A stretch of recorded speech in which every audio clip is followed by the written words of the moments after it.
Varahi silks మన నెల్లూరులో September 25వ తారీఖున గొప్ప ప్రారంభం. అందరికీ నమస్కారం. నేను Swarupa Potlapalli. Welcome to Suman TV. పరోపకారార్థాయ ఇదం శరీరం అంటారు. మనం చనిపోతే శరీరంతో పాటు అవయవాలు కూడా మట్టిలో కలిసిపోతాయి, చితిలో కాలిపోయి పిడికెడు బూడిదగా మారుతూ ఉంటాయి. కానీ మనం మరణించాక కూడా ఇతరుల జీవితాల్లో బతికే ఉండవచ్చు, చిరంజీవులుగా చరిత్ర సృష్టించవచ్చు.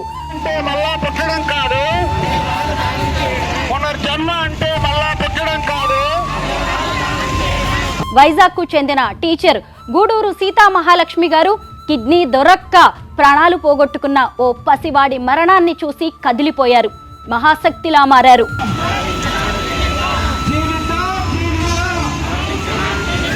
మరో 40 మంది మాతృమూర్తులతో కలిసి వేలాది మందిని శరీర అవయవ దానం చేసేలా ఉద్యమాన్ని చేపట్టారు.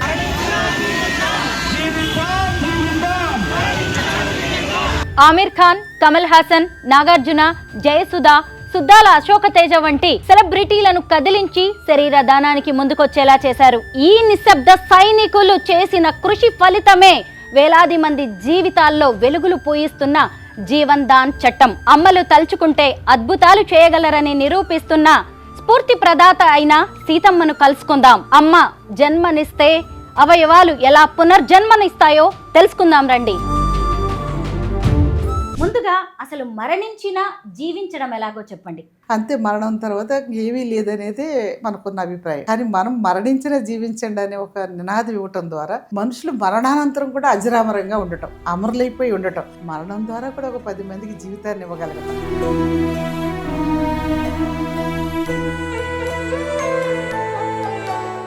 ఒక సైనికుడు తన యుద్ధంలో 2 చేతులు కోల్పోయినప్పుడు ఒక ముస్లిం మహిళ తన 2 చేతుల్ని బ్రెయిన్ డెడ్ అయినప్పుడు ఆ 2 చేతుల్ని తొలగించి ఈ సైనికుడికి అమర్చారు.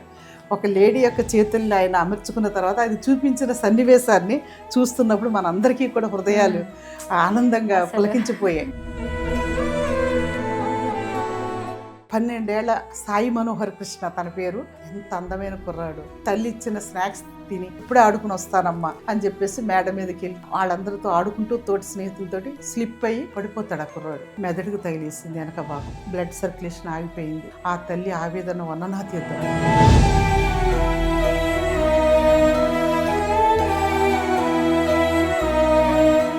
మరణించినా జీవించండి అనే నినాదంతో వేలాది మందిని శరీర అవయవ దానం వైపు నడిపిస్తున్న మానవతామూర్తి Savitribai Phule educational and charitable trust chairperson Gudur Sita Mahalakshmi గారు నాతో పాటు ఉన్నారు. ఆవిడతో మాట్లాడి ఆర్గాన్ అండ్ బాడీ డొనేషన్ గురించి ఈరోజు అనేక ఆసక్తికరమైన విషయాలు తెలుసుకుందాం. అమ్మ నమస్తే. నమస్తే అమ్మా. మీరు చేస్తున్న మహత్కార్యం, మహా ఉద్యమం గురించి తెలుసుకొని నేనైతే కదిలిపోయాను. ఈరోజు ఎన్నో గొప్ప విషయాలను మనం మాట్లాడుకోవాలి. ముందుగా అసలు మరణించినా జీవించడం ఎలాగో చెప్పండి. ఎస్ అమ్మా, ఇది చాలా ఇంట్రెస్టింగ్ సబ్జెక్టు. మరణం తర్వాత మనం జనరల్గా మరణం అంటే ఫుల్ స్టాప్, అంతా అయిపోయింది ఇంకా జీవితం, తర్వాత ఇంకేమీ లేదు.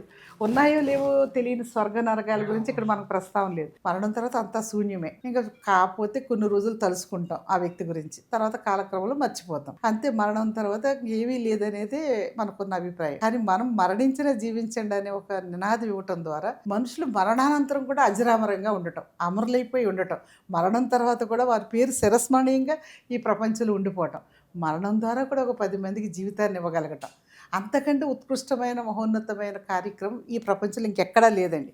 అది మనం మరణం ద్వారానే సాధించగలం. అది కన్విన్స్ చేయటం కోసమే మీరు మరణించిన జీవించండి ఒక అద్భుతమైన నినాదాన్ని, ఒక రకంగా చెప్పాలంటే ప్రజలు మమ్మల్ని రిసీవ్ చేసుకునేలాగా ఒక క్యాచీగా ఈ మరణించిన జీవించండి అనేది పబ్లిక్లోకి మేము తీసుకెళ్ళినప్పుడు ప్రజలు ఆసక్తిగా చూశారు. మరణం తర్వాత జీవితమా, అది ఎట్లా సాధ్యం అని అన్నారు. దానికోసం వివరణ ఇవ్వటం కోసం ఈ ప్రస్థానం మొదలుపెట్టాం. అనేక సదస్సులు, అనేక ఊరేగింపులు, అనేక మహాసభలు, ఈ స్టిక్కర్సు, కరపత్రాలు, ర్యాలీలు, పుస్తకాలు ప్రచురించడం, మరణం తర్వాత ఉన్న జీవితాన్ని ప్రజలకు కన్విన్స్ చేయటం కోసమే ఈ మానవీయ ఉద్యమాన్ని ప్రారంభించామన్నమాట.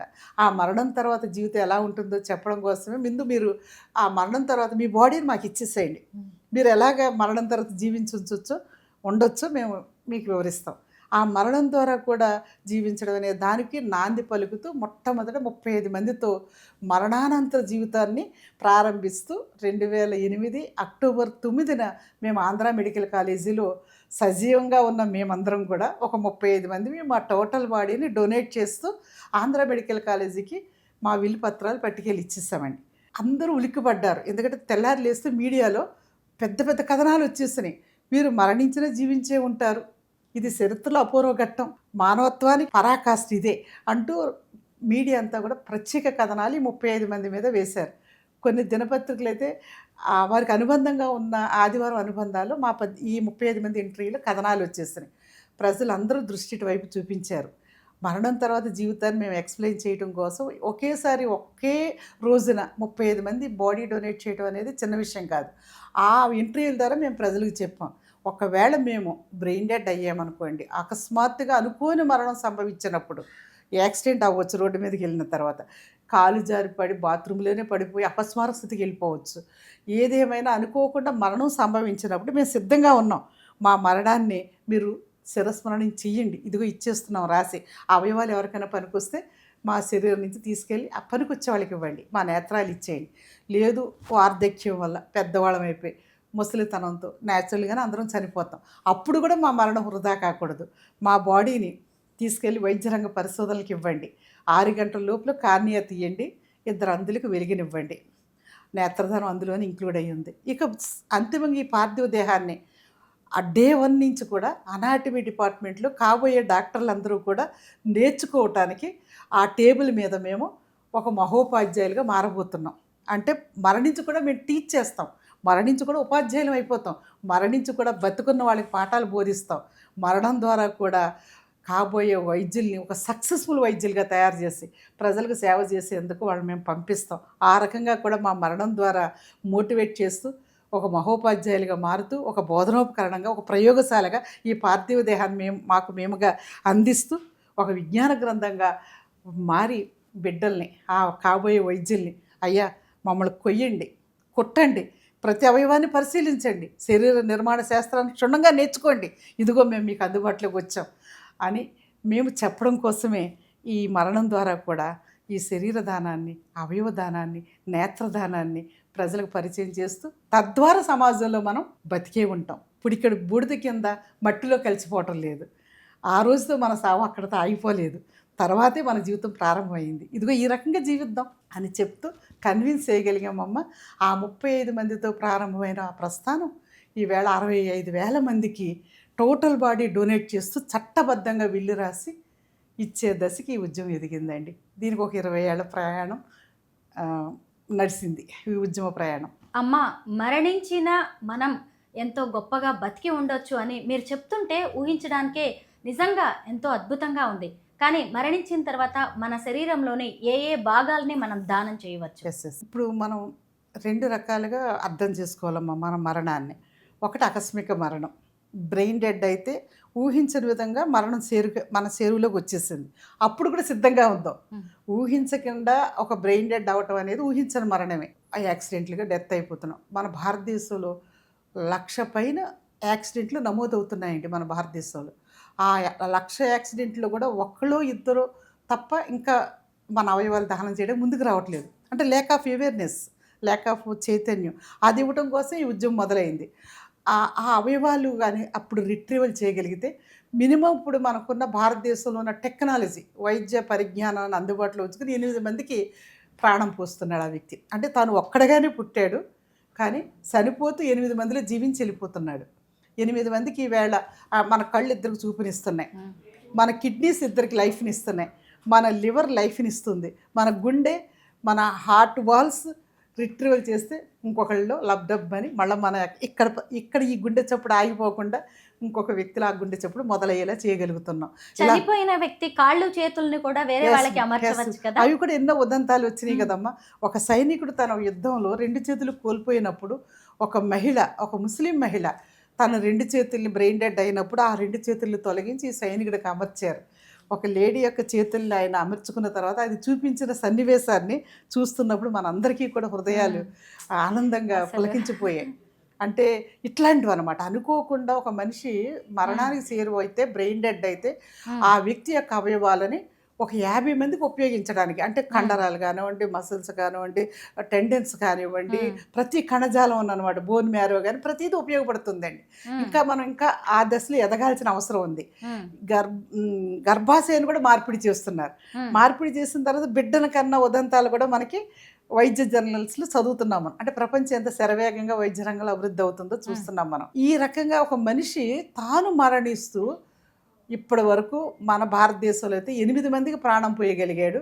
అదే ఇంకా కొంచెం అభివృద్ధి అయితే ఇంకో 18 మందికి ప్రాణం పోయగలుగుతాడు.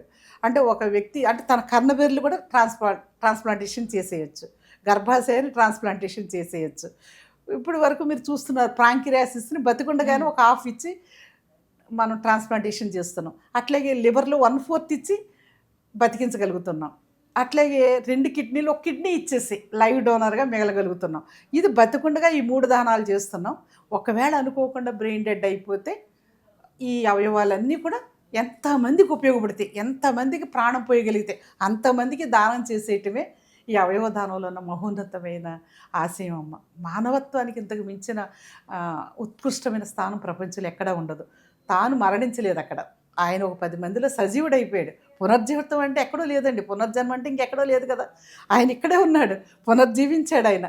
ఆయన గుండె, ఆయన ఊపిరితిత్తులు, ఆయన కాలేయం, ఆయన కిడ్నీలు, ప్రతి అవయవము వేరొకళ్ళు ఫంక్షనింగ్ అయిపోతున్నాయి. ఆయన అక్కడ బతికి ఉన్నాడుగా, ఆయన శ్వాసిస్తున్నాడు కదా. సో అంతకంటే అద్భుతమైన కార్యక్రమం ఈ ప్రపంచంలో ఏముంటుందమ్మా? సజీవుడిగా ఉన్నాడు ఆయన. ఇదే మరణించినా జీవించడం. ఇక న్యాచురల్గా డెత్ అయ్యామనుకోండి, అప్పుడు కూడా మన మరణం వృధా కాలేదమ్మా. చెప్పాను కదా ఇందాకేని, ఈవేళ మన ఉస్మానియా మెడికల్ కాలేజీలో స్కిన్ బ్యాంకులు పెట్టారు. ఈ స్కిన్ ఒక పొరను మాత్రమే, ఒక లేయర్ని మాత్రమే తొలగించి ప్రిజర్వ్ చేస్తున్నారు. ఈ ఎంతోమంది యాక్సిడెంట్లు, స్కిన్ కోల్పోతున్నారు. అట్లాగే కాలినప్పుడు, యాసిడ్ దారులకు గురైనప్పుడు స్కిన్ చాలా కేర్సిటీ వస్తుందండి. ఈ స్కిన్ గ్రాఫ్టింగ్ ద్వారా వాళ్ళకి మళ్ళీ కొత్త జీవితాన్ని ఇవ్వగలుగుతున్నాం. అంటే అది మరణం తర్వాతే సాధ్యపడింది. మరణం తర్వాత కార్నియా డొనేషన్ ఒక్కడే కాకుండా మరణం తర్వాత స్కిన్ డొనేషన్ ఉంది, అస్థిపంజర దానం కూడా ఉందమ్మా ఇందులోనే. మనం డిసెక్షన్ అయిపోయిన తర్వాత ఒక 5-6 నెలలు బిడ్డలు అంటే వైద్య విద్యార్థులు మన మీద ప్రయోగాలు చేసిన తర్వాత, నేర్చుకున్న తర్వాత ఈ యొక్క బాడీని ప్రతి మెడికల్ కాలేజీ వాళ్ళదైనా ఒక బరియల్ ఉంటుందమ్మా, బరియల్ గ్రౌండ్.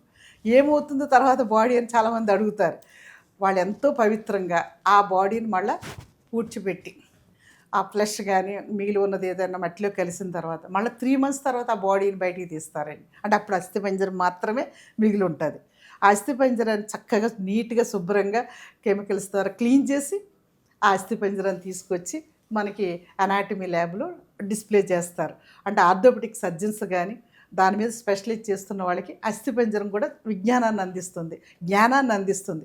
రేపొద్దున నా పార్థివ దేహాన్ని దానం చేసిన తర్వాత నా అస్థిపంజరాన్ని ఆంధ్ర మెడికల్ కాలేజీలోనూ ఏదైనా ప్రభుత్వ మెడికల్ కాలేజీలో ప్రిజర్వ్ చేసినప్పుడు నా మనవలు, నా ముని మనవలు, తర్వాత దశలు ఎవరైనా వచ్చి ఇదిగో మా అమ్మమ్మ లేదా ఇదిగో మా నాన్నమ్మ ఎక్కడ ఉన్నారని చూసుకునే అవకాశం ఈ అస్థిపంజర దానంలో ఉంటుంది. అంటే ఇంక్లూడింగ్ అస్థిపంజర దానం.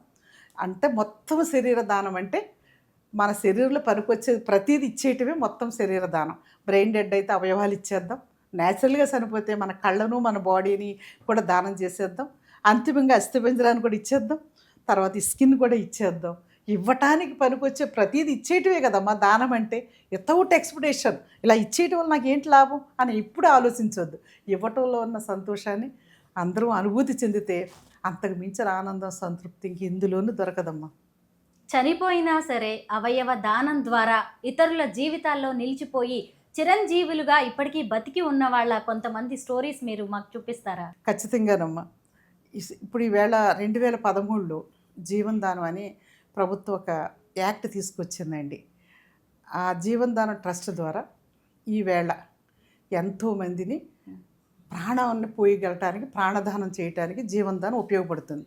మొట్టమొదటిగా నేను ఈ జీవన్ దాన్ యాక్ట్ రావటానికి ఒక తల్లి గురించి ఖచ్చితంగా చెప్పాలి మీకు. ఆ తల్లి ఒక మామూలు సాధారణ స్కూల్ టీచర్ అండి. 2011లో అప్పటికి ఇంకా మనకు జీవన్ దానం యాక్ట్ రాలేదు. ఈ ఎయిర్ అంబులెన్స్లు కానీ, ఈ గ్రీన్ క్యారిడార్లు కానీ, టీమ్ ఆఫ్ డాక్టర్లు కానీ, ఈ జీవో వస్తేనే కదా ఇవన్నీ మనకు అందుబాటులోకి వచ్చినాయి. ఆ జీవో రాకముందు ఈ జీవన్ దాన్ అనే యాక్ట్ రావటానికి ప్రాణం పోసిన ఒక వ్యక్తి గురించి మనం ఖచ్చితంగా తెలుసుకోవాలి.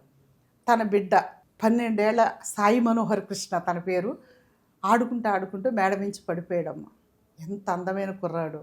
ఆ తల్లి కొంగు పట్టుకుని అప్పుడు దాకా ఎన్నో కబుర్లు చెప్పి తల్లి ఇచ్చిన స్నాక్స్ తిని ఆ పాలు తాగి అమ్మ ఫ్రెండ్స్తో ఇప్పుడే ఆడుకుని వస్తానమ్మా అని చెప్పేసి మేడ మీదకి వెళ్తూ ఆ పైన వాళ్ళందరితో ఆడుకుంటూ తోటి స్నేహితులతోటి స్లిప్ అయ్యి ఆ పైనుంచి 3rd ఫ్లోర్లో నుంచి కింద ఉన్న ఫస్ట్ ఫ్లోర్కి ఆయన బాల్కనీలో పడిపోతాడు ఆ కుర్రాడు.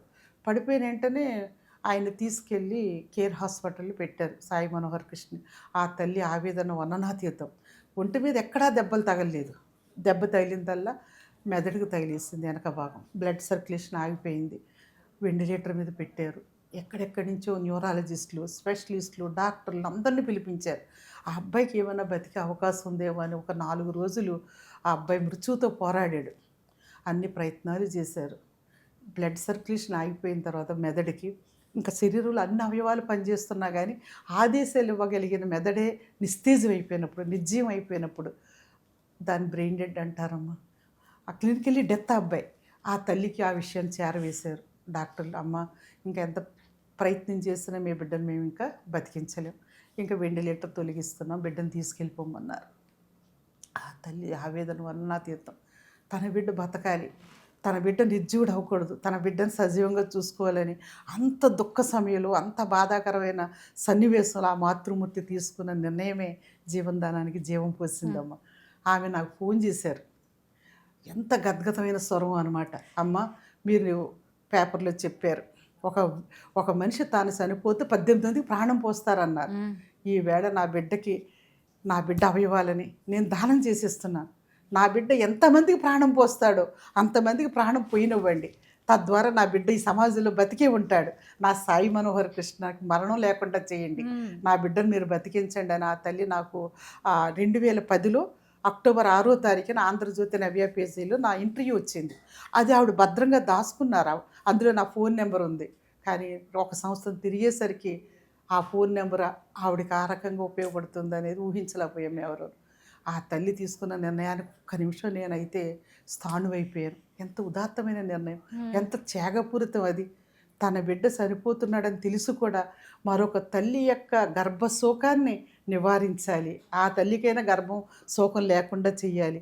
ఇక్కడ తన ఇంటి దీపం ఆరిపోతుంది, కానీ కొంతమంది ఇళ్లల్లో తన బిడ్డ దీపం వెలగాలి అని ఆ తల్లి తీసుకున్న నిర్ణయానికి నేను మనసులోనే హ్యాట్సాప్ చెప్పుకొని నా ప్రయత్నం మొదలుపెట్టాను. వెంటనే నేను కూడా స్కూల్ నుంచి ఎక్కడో అచ్యుతాపురం మండలంలో పనిచేస్తున్నాను. నేను ఒక స్కూల్ అసిస్టెంట్ని. వెంటనే నేను 2వ రోజు స్కూల్కి సెలవు పెట్టుకుని ఇమీడియట్గా వచ్చి కేర్ హాస్పిటల్ యాజమాన్యంతో మాట్లాడాను. ఆ బిడ్డను చూశాను, ఆ తల్లిని చూశాను. మనసు చాలా వికలమైపోతుంది. ముద్దులకి ఈ పసిబాలుడు కాసేపులో నిర్జీవుడైపోతున్నాడా, ఈ బిడ్డని సజీవంగా ఉంచే అవకాశం ఈవేళ మన చేతుల్లోకి వచ్చింది. దానికి ఏం చేయాలి, ఎవరి తలుపు తట్టేమో ఎంతమందిని లేపేమో మీకు ఈవేళ చెప్పలేను.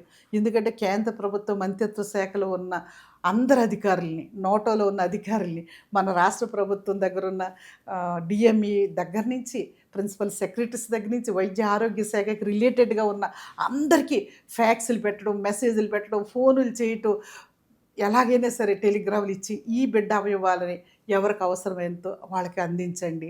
ఈ తల్లి ఆశయం ఇది, తన బిడ్డ బతికే ఉండాలని ఈ తల్లి కోరుకుంటున్నారు. పలానా కేర్ హాస్పిటల్లో వెంటిలేటర్ మీద ఈ 12 ఏళ్ల బాలుడు ఉన్నాడు, వచ్చి మీరు అవయవాలు తొలగించి అవసరం వాళ్ళకి పెట్టండి అంటారు. 2-3 రోజులు సమయం పట్టిందమ్మ యంత్రాంగాన్ని కదిలించడానికి మాకు.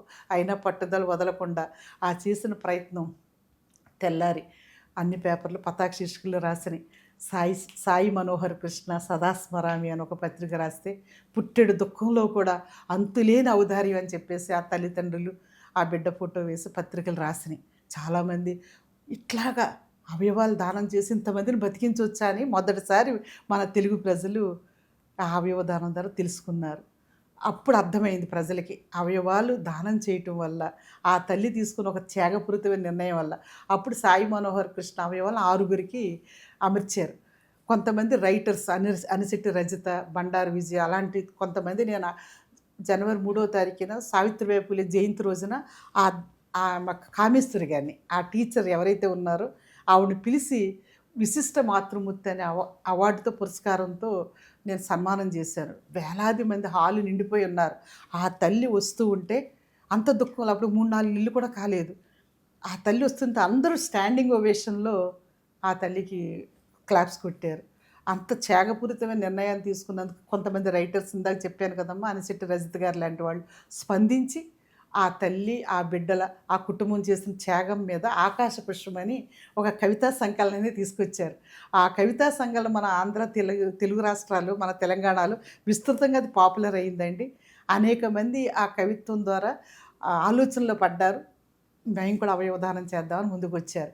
కానీ అంతటితో మా ప్రయాణం ఆగిపోలేదమ్మా. ఆ తల్లి తీసుకున్న నిర్ణయం, దాని వెనక మేము పడ్డ కష్టం, పదే పదే అవయవాలు దానం చేస్తామని ముందుకు వచ్చే వాళ్ళకి ప్రభుత్వ పరంగా గైడ్లైన్స్ ఉండాలి, ఒక జీవో ఉండాలి, ఒక యాక్ట్ ఉండాలి.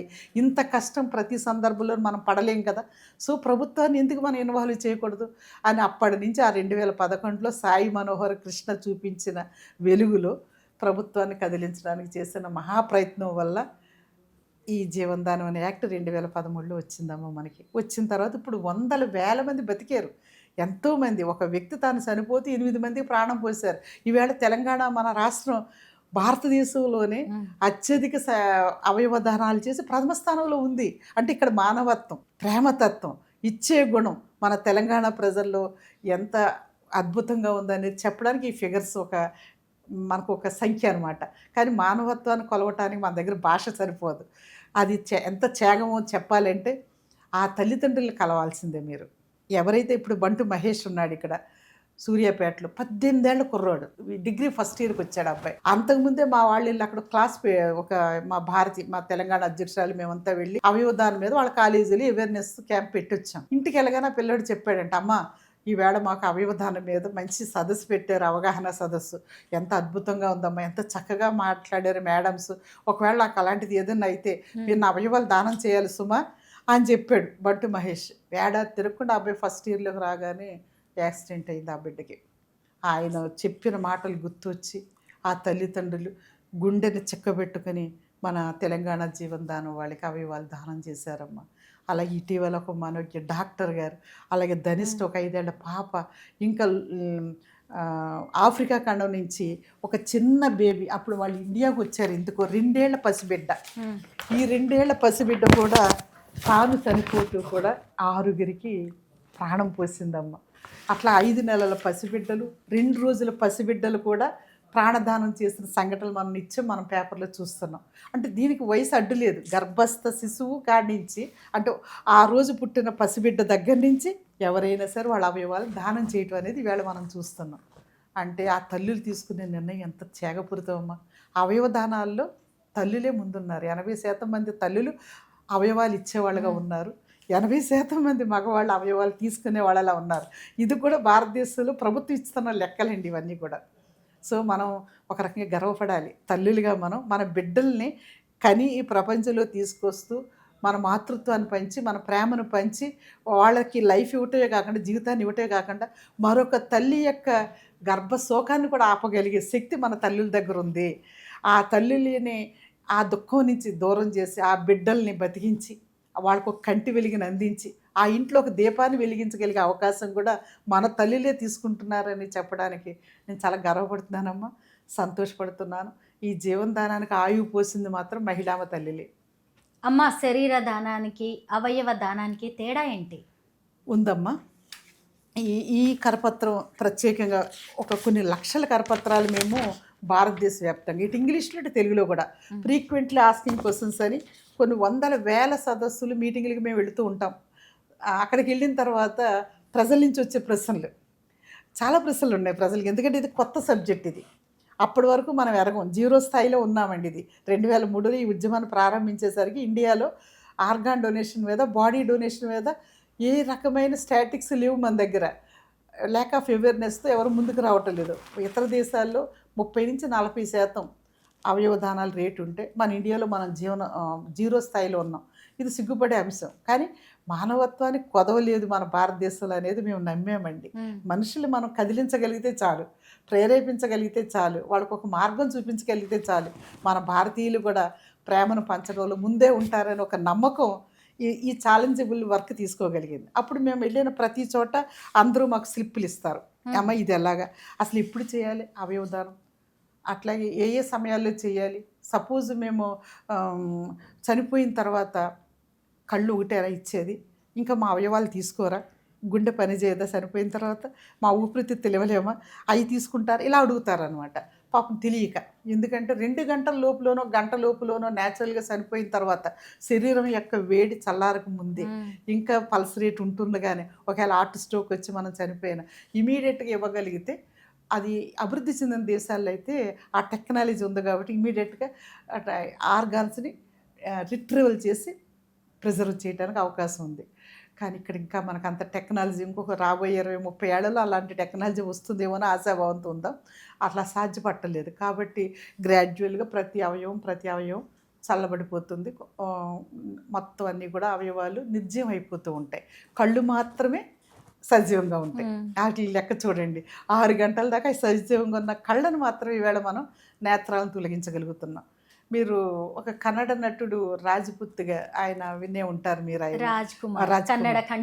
కంఠీర్. ఆయన కళ్ళు నలుగురికి ఇచ్చారమ్మా. అంటే టెక్నాలజీ రోజు రోజుకి ఎంత డెవలప్ అయిందో చూడండి.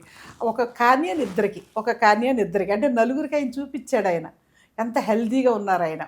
కానీ అనుకోకుండా ఆకస్మిక మరణానికి చేరువైపోయాడు. యాక్చువల్గా ఆ టైంలో కార్నియా ఒకటే కాదండి, కొంచెం అవకాశం ఉండుంటే ఆయన అవయవాలు కూడా దానం చేసే అవకాశం మన ఇండియాలో ఉండుంటే ఈవేళ ఆయన ఇంకా ఎంతోమందిలో సజీవంగా ఉండేవారు. అయినా కానీ ఒక నలుగురు ఆయన కళ్ళ ద్వారా వెలుగు ద్వారా ప్రపంచాన్ని చూస్తున్నారు. సో అది కూడా గొప్ప విషయమే కదమ్మా. సో ఇట్లాంటి ప్రశ్నలు ఉన్నాయి. అంటే మేము కళ్ళు ఒకటేనా, ఇంకే అవయవాలు పనికిరావా అని. పార్థివ దేహదానంలో కళ్ళు తప్ప ఇప్పటికీ. రెండోది స్కిన్ తప్ప.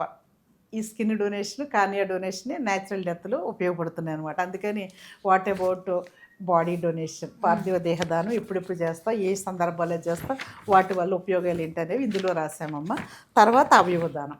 ఈ అవయవదానం వల్ల ఎంతమందికి ప్రయోజనం కలుగుతుంది, ఎప్పుడు అవయవదానం చేయగలుగుతాం.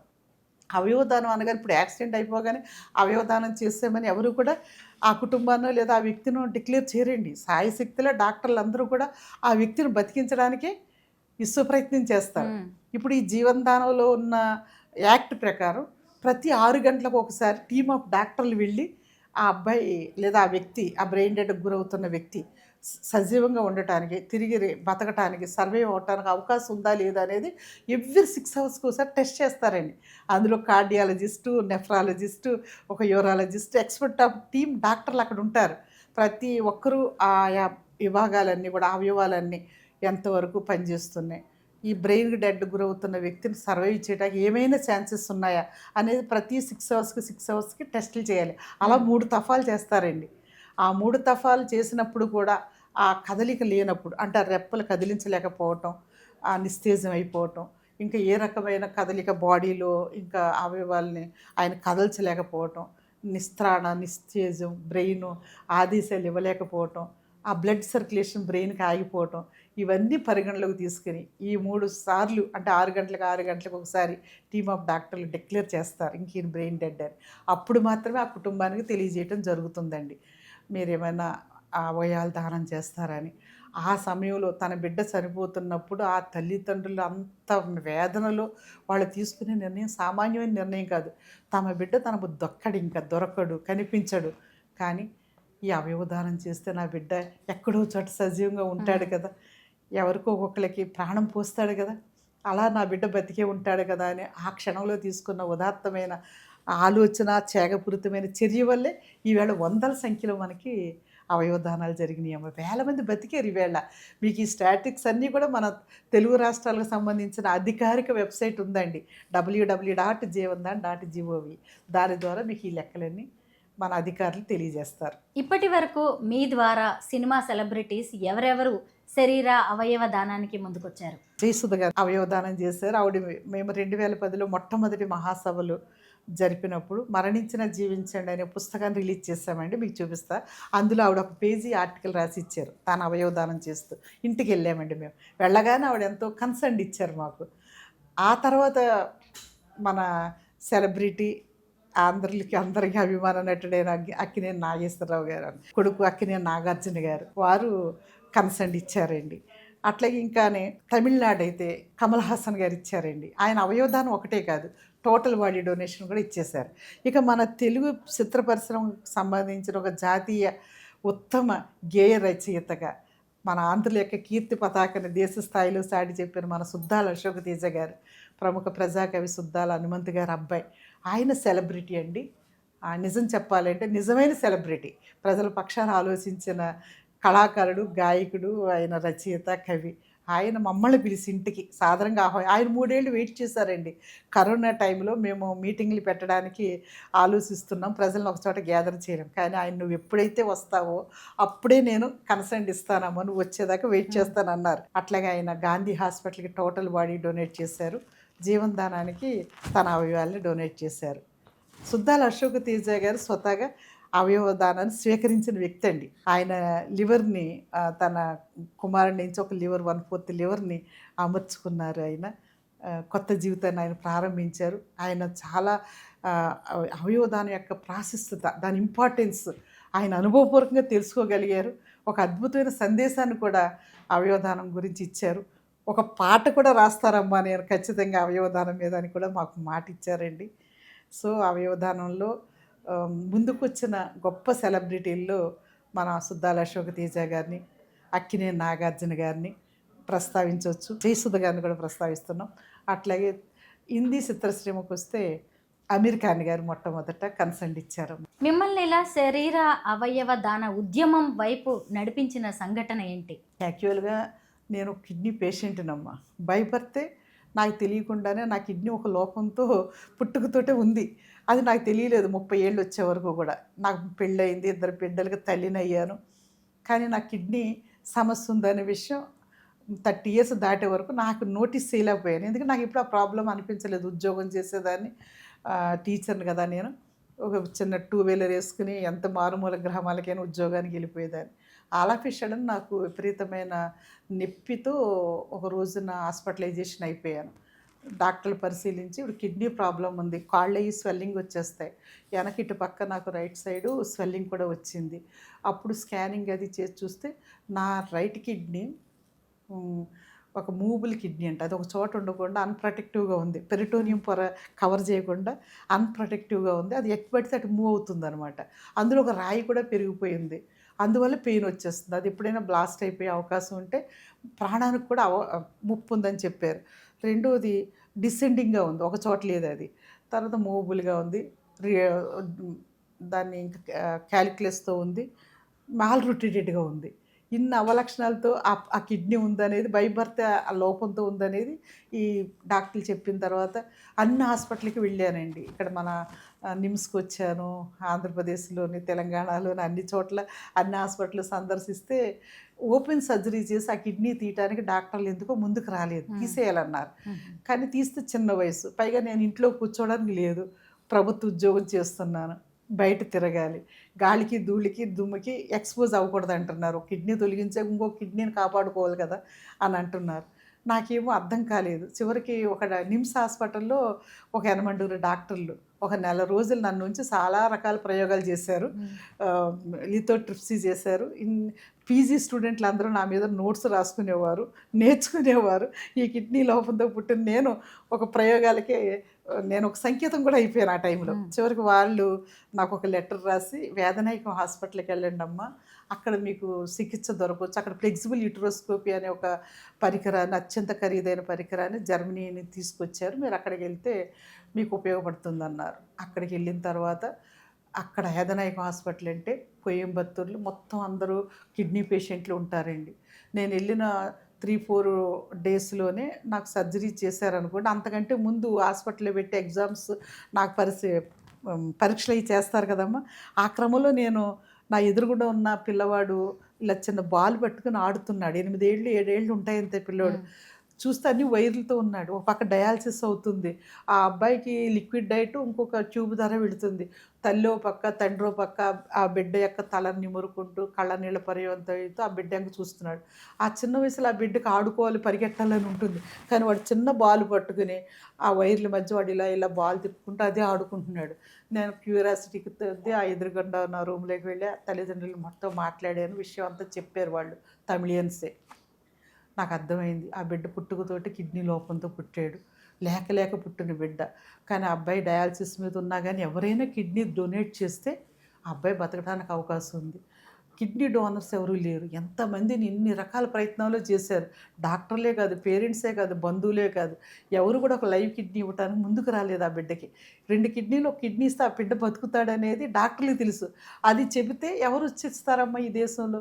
కిడ్నీ డొనేట్ చేయడానికి అంత తేలిగ్గా ముందుకు రారే అన్నారు డాక్టర్లు. పేరెంట్స్ కిడ్నీ సూట్ అవ్వట్లేదు, వాళ్ళకి షుగరు ఇవన్నీ ఉన్నాయి, బీపీలు అవి అని. ఈ పిల్లాడికి సమవయస్కుల్లో లేదా కొంచెం పెద్ద అటు ఇటు ఉన్న వాళ్ళు ఎవరైనా లైవ్ డోనర్ వచ్చి ఆ బిడ్డకి ఇస్తే కిడ్నీ బతుకుతాడు ఆ పిల్లాడు. వీళ్ళకి లైఫ్ రిస్క్ ఉండదు. నాకే ఇచ్చేయాలని ఉంది, కానీ నాకున్నది ఇంకొకటి ఒక కిడ్నీ. ఆ ఉన్న ఒక కిడ్నీని శస్త్రచికిత్స ద్వారా తొలగించుకోవడానికి నేను అక్కడ హాస్పిటల్లో వెళ్ళాను. మనిషిని కదిలిపోయాను. సరే, నాకు 3 days తర్వాత నన్ను సర్జరీకి తీసుకెళ్ళారండి. కొయ్యకుండానే ఓపెన్గా చేయకుండానే వాళ్ళ దగ్గర ఉన్న ఫ్లెక్సిబుల్ యూట్రోస్కోపీ ద్వారా నా కిడ్నీని తొలగించి, ఆ రాయిని తొలగించి, నాకు చికిత్స చేసి మళ్ళీ నన్ను ఐసీయూ నుంచి ఈ రూమ్కి తీసుకొచ్చారు. నేను కొంచెం కోలుకుని ఆ ఎదురుగుండా చూస్తున్నాను ఆ బాబు కోసం. కనిపించలేదు నాకు. బెడ్ ఖాళీగా ఉంది, గుండె జల్లుమంది నాకు. ఆ బెడ్ ఏడమ్మా అని చెప్పేసి వచ్చిన ఆయాల్ని, సిస్టర్స్ని అడిగాను.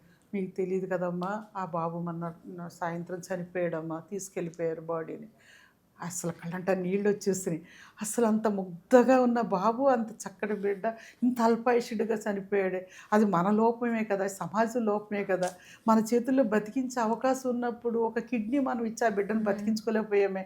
ఇదేదో బాధ, వేదన మనుషుల్లో నన్ను కుదురుగా ఉండనివ్వలేదు. కదిలిపోయానండి. ఆ తర్వాత నేను కొంచెం కోలుకోగానే హాస్పిటల్ మొత్తం తిరిగారు. ఎంతమంది పసివాళ్ళ దగ్గర నుంచి యువకుల వరకు ఎంతమంది కిడ్నీ కోసం, దాతల కోసం ఎదురు చూస్తూ చావు బతుకుల మధ్య వాళ్ళు డయాలసిస్ మీద ఉన్నారు. చూసిన తర్వాత నాకు కన్నీళ్ళు ఆగలేదండి. డాక్టర్లు చెబుతున్నది ఒకటే, వీళ్ళందరూ బతికే అవకాశం ఉంది, నిండు 100 ఏళ్ళు వీళ్ళు బతకగలరు, కానీ ఒక డోనర్ ఉండాలమ్మా, ఒక లైవ్ డొనేట్ చేసే కిడ్నీ దాత ఉండాలని చెప్పేసి అంటున్నప్పుడు, మన దేశంలో కిడ్నీ డొనేట్ చేయడానికి ఎవరు వస్తారమ్మా అని అంటున్నప్పుడు నిరాశ ఒక పక్క. అయినా మనం ఎందుకో ప్రయత్నం చేయకూడదు, మనుషుల్లో మానవత్వం ఉంటుంది కదా, చేద్దాం ఒక ప్రయత్నం అని. ఇంటికి వచ్చిన తర్వాత, నేను కోలుకున్న తర్వాత ఈ సబ్జెక్టు మీద నేను స్టడీ చేయటం మొదలెట్టాను.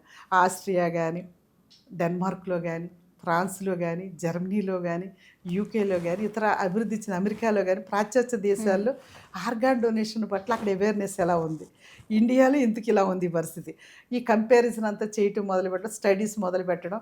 ఎక్కడో ఒక చోట ఎవరో ఒకళ్ళు ఒక మొదటి ప్రయత్నం చేయాలి కాబట్టి మనతోటి ఎందుకు ప్రారంభించకూడదు? ఆర్గాన్ డొనేషన్ కోసం ఒక ప్రయత్నం మనమే చేద్దాం. ప్రజలు స్వీకరిస్తారు, లేదా మన ప్రయత్నం వృధా కాలేదు, ముందు నేను మొదలు పెడదాం అనుకుని నేనే ముందు టోటల్ బాడీ డొనేట్ చేస్తూ సబ్ రిజిస్ట్రార్ ఆఫీస్కి వెళ్ళి రిజిస్ట్రేషన్ చేశాను. తర్వాత మా నాన్నగారు అడిగారు, ఏంటమ్మా నువ్వు రిజిస్ట్రేషన్ చేసి ఆ విల్లు పేపర్లు, ఒక ఆస్తి ఒక పొలము ఎలా రిజిస్ట్రేషన్ చేస్తాం, అలాగే మన టోటల్ బాడీని రిజిస్టర్ చేస్తూ పలానా మెడికల్ కాలేజీకి నేను నా మరణానంతరం నా అవయవాల్ని, నా టోటల్ బాడీని డొనేట్ చేస్తున్నానని రిజిస్టర్ చేయాలండి. అట్లా మా నాన్నగారు చూసి, ఎంత మంచి పని చేసావమ్మా, ఇంతకంటే పుణ్యకార్యం ఉందా, నేను కూడా చేస్తాను. ఆయన కూడా రిటైర్డ్ టీచర్, ఆయన కూడా నాకు కూడా మెడికల్ కాలేజీ పేపర్స్ తెచ్చిపెట్టామంటే ఆయనకు తెచ్చి ఇచ్చాను.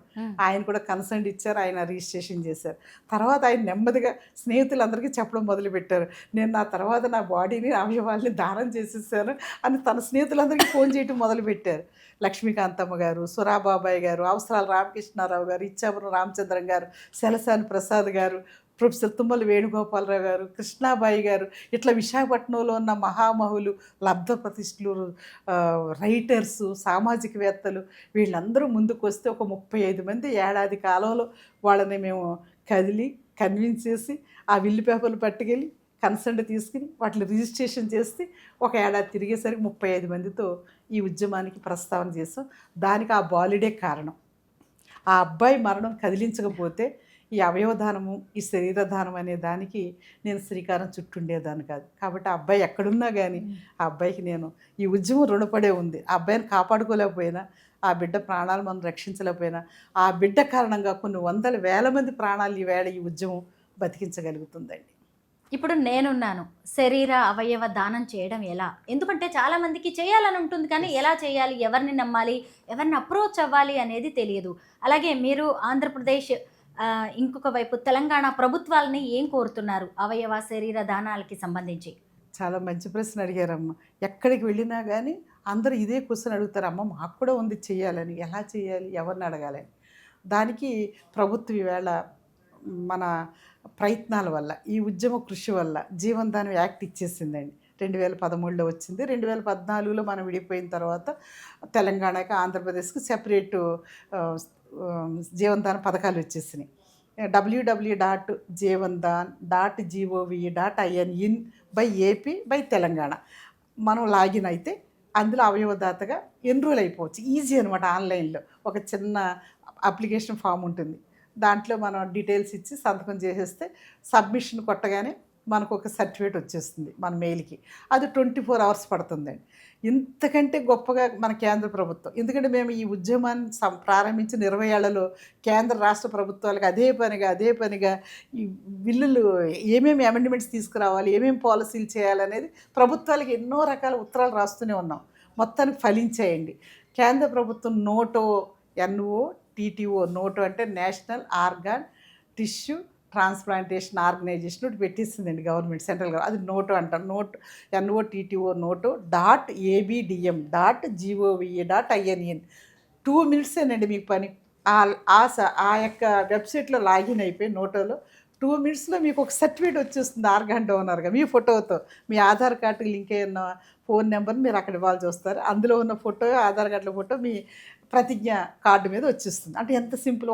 ఒక్క 2 నిమిషాలు అంతే మీకు. ఆ 2 నిమిషాల్లో మీరు ఆర్గాన్ డోనర్గా ఎన్రోల్ అయిపోతారు. ఈవేళ కేంద్ర రాష్ట్ర ప్రభుత్వాలన్నీ కూడా ఆర్గాన్ డొనేషన్స్కి వెబ్సైట్స్ పెట్టినాయండి. ఈ నోటో కానీ, సాటో కానీ, రాటో కానీ, ఇవన్నీ కూడా జీవనదానం కానీ ఇవన్నీ మనకు అందుబాటులో వచ్చినాయి. నేనేం అడుగుతున్నానంటే ప్రభుత్వాన్ని, అయ్యా ఈ వెబ్సైట్లోకి వెళ్ళి అది లాగిన్ అయ్యి ఆ అవయవదాతకి ఎన్రోల్ అవటానికి అందరికీ అంత నాలెడ్జ్ ఉండదు, అంత టెక్నాలజీ ఉండదు. మీ బోటి యువతరం వాళ్ళకి టెక్నాలజీని అందిపుచ్చుకున్న వాళ్ళకి ఈజీ అవుతుంది, కానీ నా బోటి వాళ్ళకి కష్టం కావచ్చు కదా. ఇంకా కంప్యూటర్ విషయంలో మేమంతా నిరక్షరాస్యులుగా ఉండొచ్చు. కాబట్టి మేమేం అడుగుతున్నాం అంటే అన్ని ప్రభుత్వ కార్యాలయాల్లో, హాస్పిటల్స్లో, మెడికల్ కాలేజీలో, ప్రతి చోట కూడా ప్రభుత్వ కార్యాలయం ఉన్న చోట ఒక నోటీస్ పెట్టమంటున్నామండి. ఒక టోల్ ఫ్రీ నెంబర్ ఇచ్చేసి, మీరు అవయవదాత కావాలనుకుంటున్నారా అయితే ఈ నెంబర్కి ఫోన్ చేయండి. మీరు ఏమన్నా టోటల్ బాడీ డొనేట్ చేయాలనుకుంటున్నారా అయితే ఈ నెంబర్కి ఫోన్ చేయండి అని ఒక toll free number government display చేసింది అనుకోండి. అలాగే వెబ్సైట్స్ కూడా అక్కడ డిస్ప్లే చేశారనుకోండి. ఆ వెబ్సైట్ ద్వారా ఆన్లైన్లో ఎన్రోల్ అయ్యేవాళ్ళు అయిపోతుంటారు. అది చేతకాని వాళ్ళు ఆ టోల్ ఫ్రీ నెంబర్కి ఫోన్ చేసి వాళ్ళు ఎన్రోల్ అవుతారు. అదొకటి చేయమని ప్రభుత్వాన్ని అడుగుతున్నామండి. మళ్ళీ ఇంకేం అడుగుతున్నామంటే రాష్ట్ర ప్రభుత్వాలు ఒక 20 కూడా చిన్న సమస్యలండి, పెద్ద సమస్యలు కాదు. ఆన్లైన్లో అప్లికేషన్లు దొరికేలాగా చేయమని అడుగుతున్నాం. అట్లాగే టోటల్ బాడీ డొనేట్ చేయాలనుకున్న వాళ్ళు దగ్గరలోని మెడికల్ కాలేజీలో మహాప్రస్థాన్ వ్యాన్లు ఉన్నాయండి.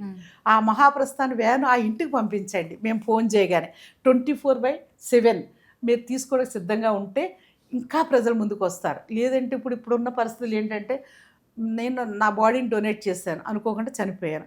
నా బాడీ ఆ రోజు నేను ఆదివారం నేను అనుకుని చనిపోను కదా, ఏ ఆదివారం, సెకండ్ సాటర్డే రోజు, పండగ రోజులో చనిపోయాను. మళ్ళీ వర్కింగ్ డే దాకా ఆ బాడీని మన ఇంట్లో పెట్టుకోవాలి, నా బాడీని ఇవ్వాలంటే అది ఎంత కష్టం అమ్మ. ఆ చుట్టుపక్కల ఎవరు అన్నాలు వండుకోరు, భోజనాలు చేయరు. ఈ బాడీని ఎప్పుడు తీస్తారు అని అడుగుతారు. ఎందుకంటే ఇంకా మనకి సూపర్ సిటిజన్స్ అలా ఉన్నాయి కాబట్టి. కాబట్టి ఆ బాడీని వెంటనే తీసుకెళ్ళిపోవడానికి వాళ్ళు వ్యాన్ పంపించారనుకోండి, ఖచ్చితంగా అమ్మో ప్రభుత్వం వచ్చి, మెడికల్ కాలేజీలో వాళ్ళే వచ్చి బాడీని గౌరవంగా తీసుకెళ్తున్నారు. అక్కడ బాడీని ఉంచుతారండి 3 రోజుల దాకా. డీప్ ఫ్రీజర్స్ ఉంటాయి. మనం ఎవరైనా లాస్ట్గా వెళ్ళి చూడాలనుకున్న వాళ్ళు, దూరం నుంచి వచ్చే చుట్టాలందరూ కూడా మెడికల్ కాలేజీలు తీసుకోవచ్చు. అట్లా మనకి అన్ని చోట్ల కొన్ని మెడికల్ కాలేజీలు అలౌ చేసేయండి. 3 days దాకా మనం వెళ్ళి చూసుకోవచ్చు. కానీ మనం పట్టుకెళ్ళి ఇచ్చే కన్నా ప్రభుత్వం ఆ బాడీని సేకరిస్తే, ఇప్పుడు మనం ఫోన్ చేయగానే ఎల్వి ప్రసాద్ ఇన్స్టిట్యూట్ వాళ్ళు, మరో సరోజినీదేవి హాస్పిటల్ వాళ్ళు ఎవరో ఒకళ్ళు వచ్చి కార్నియా కలెక్ట్ చేసుకుంటున్నారు. మేము ఇచ్చే ఐడి కార్డు మీద కార్నియా కలెక్షన్కి ఎవరిని సంప్రదించాలి, బాడీ ఇవ్వాలంటే ఎవరిని సంప్రదించాలి, ఇవన్నీ మేము ఇచ్చే ఐడి కార్డు మీద ఇస్తున్నామండి.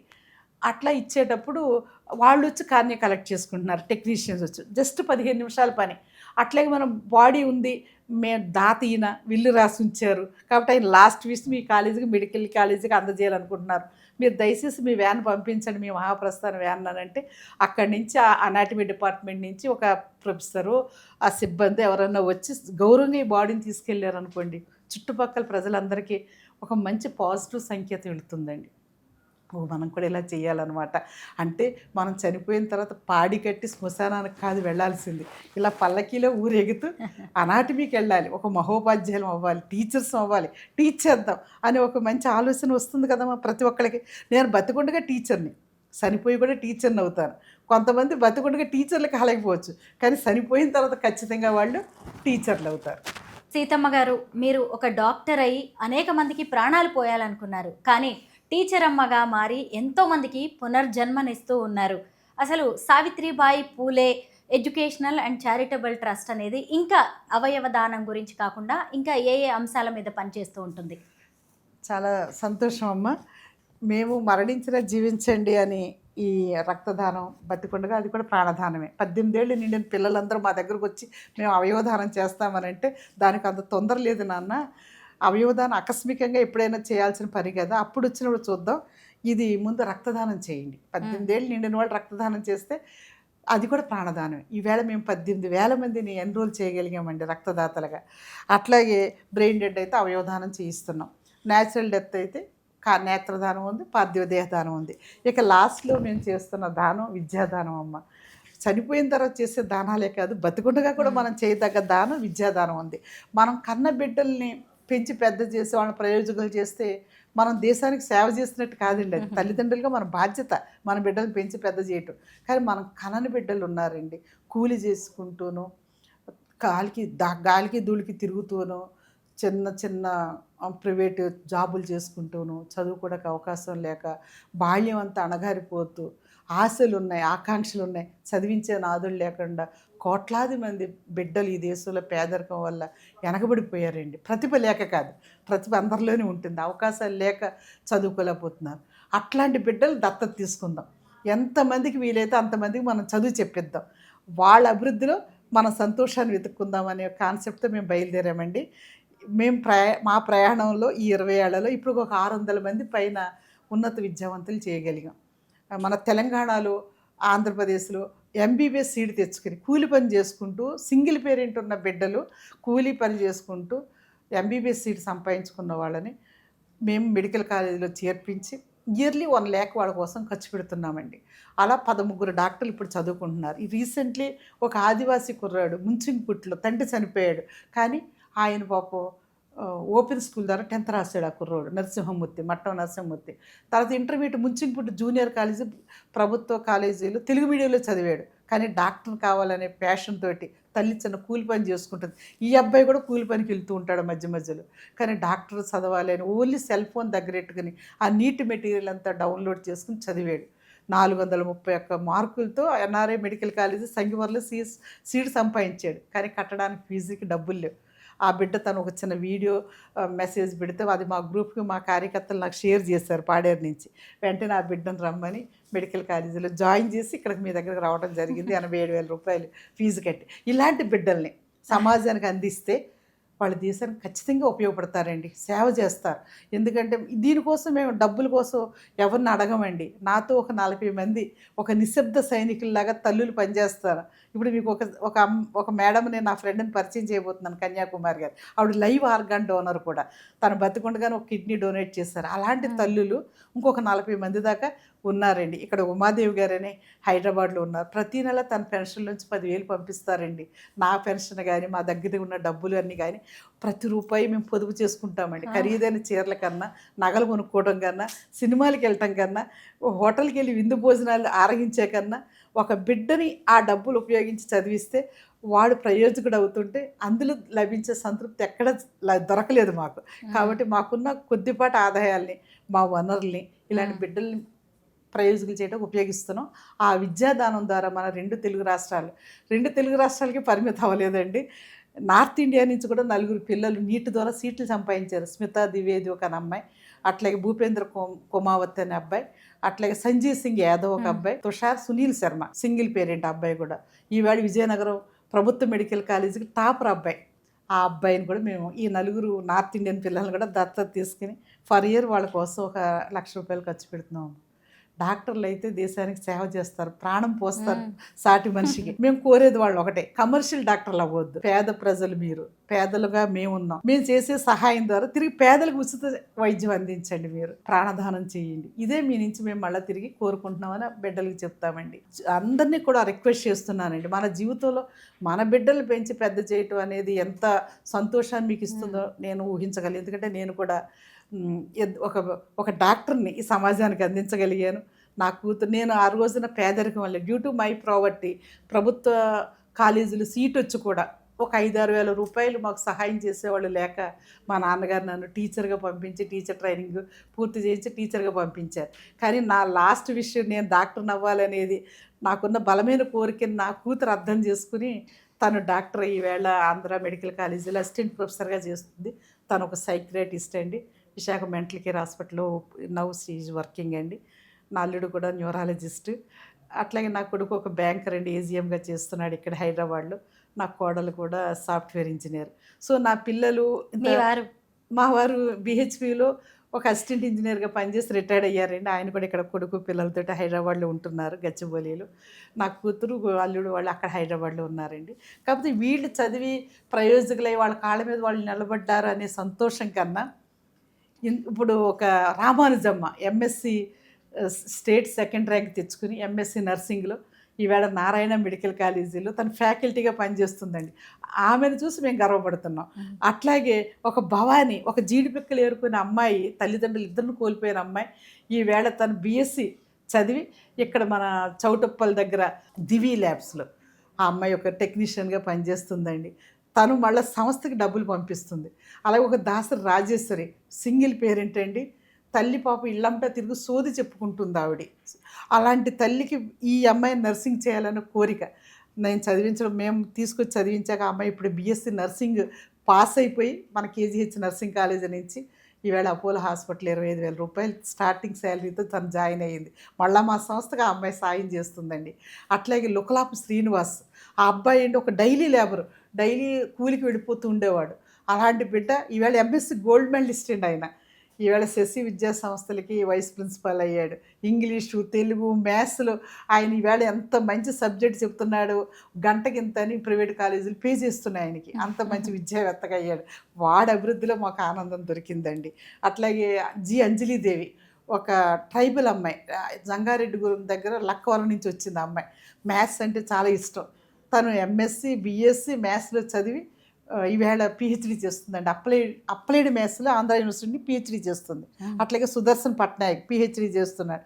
ఇట్లా ఐఐటియన్స్ ఉన్నారు, పిహెచ్డి వాళ్ళు ఉన్నారు, స్కాలర్స్ ఉన్నారు. ఆ బిడ్డలు చదివి పెరుగుతుంటే అసలు మాకు దొరికే ఆనందం మీరు ఎంత ఈ ప్రపంచంలో ఎన్ని చూపించినా దొరకదండి ఆనందం. ఆ బిడ్డల చదువులోనే మాకు ఆనందం దొరికింది, వాళ్ళ అభివృద్ధిలోనే మా సంతృప్తి, మేము గర్వపడే క్షణాలు కూడా అవేనమాట.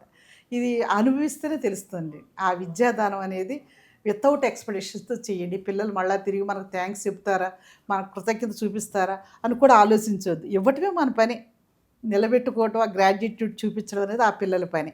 ఆ విలువలు మాత్రం మనం క్యారీ చేద్దాం. మనం ఇవ్వటం నేర్చుకున్నాం, మన పిల్లలు కూడా మన దగ్గర వాళ్ళు ఇస్తారు ఖచ్చితంగా సొసైటీకి. అదే కదా అంబేద్కర్ గారు చెప్పారు, pay back to the society అని. ఆ రకంగా మన జ్ఞానాన్ని, మనకున్న తెలివిని, మనకున్న కొద్దిపాటి సంపదని తిరిగి సమాజానికి ఇచ్చేస్తే అంతకంటే మానవ జీవితానికి పరమార్థంకి ఏదీ లేదమ్మా. ఆ అవకాశం మాకు ఈ సావిత్రిబాయి పూలే గారు ఇచ్చారు. ఆవిడ స్ఫూర్తితోటే మేము ఈ Savitribai Phule education charitable trust పెట్టామండి. ఎంత గొప్ప మానవతా మూర్తి మీరు, ఎంత గొప్ప మాతృమూర్తి మీరు. ఎంతో మందికి మీరు ఆదర్శప్రాయులు. ఇంకెంతో మంది మీ బాటలో నడవాలని, నడుస్తారని ఆశిస్తున్నాం. థ్యాంక్ యూ సో మచ్ అమ్మా. థ్యాంక్ యూ తల్లి, థ్యాంక్ యూ.